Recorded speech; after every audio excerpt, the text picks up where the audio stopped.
আজকের ঘটনাটা একদম স্পেশাল, কেননা আজকের ঘটনাটা হলো একটা মাদ্রাসা নিয়ে ঘটনা এবং কবরস্থান নিয়ে। তাহলে চলুন ভিডিওটা না টেনে শুরু করা যাক।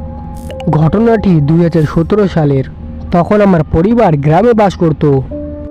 আমাদের গ্রামের পাশে ছিল একটা পরিচিত মাদ্রাসা, তার সাথে ছিল একটা কবরস্থান। একটা পরিবার তাদের জায়গা জমি বিক্রি করে তারা দূরে চলে যায়। তাদের জমিন থেকে একটা জমিন মাদ্রাসা বা মসজিদের জন্য দান করে যায়। তারা যে জমিনটাকে দান করেছিল সেই জমিনে একটু একটু করে কবর ছিল, যেটা আমরা আগে জানতাম না।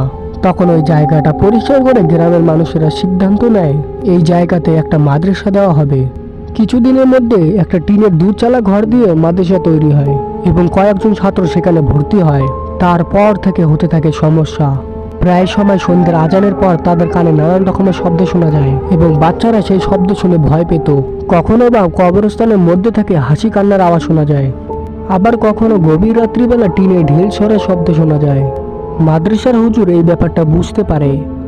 তারপর হুজুর নিজে দোয়া কালাম পড়ে মাদ্রাসাটা বন্ধ করে দেয়, কিন্তু তারপরেও কোনো লাভ হয়নি।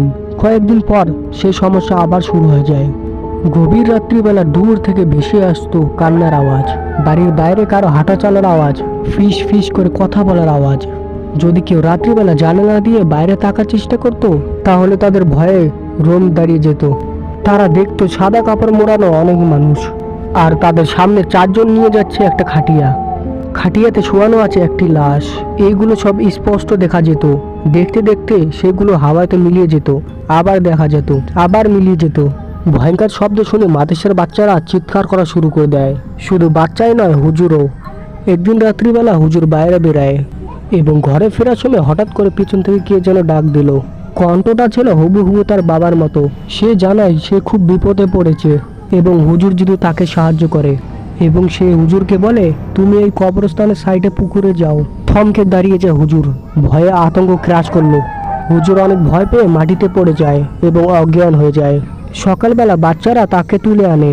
তারপর একটি সময় মাদ্রাসাটা বন্ধ হয়ে যায়। এর মধ্যে অনেকগুলো বাচ্চা মারাত্মকভাবে অসুস্থ হয়ে যায়।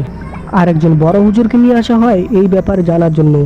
তারপর এই কথা জানার পর সবাই ভয় পেয়ে যায়। হুজুর বলল এই জায়গাতে কোনো সময় একটা কবরস্থান ছিল, সব রকমের লাশ এখানে দাফন করত, যা ছিল একদমই অপবিত্র, কেননা সব রকমের লাশ এখানেই ছিল। আর কোনো রকমের ভালোভাবে কবর দেওয়া ছিল না। কোনোগুলো জমিনের ভিতরে দাফন, কোনোগুলো জমিনের বাইরে পড়েছিল।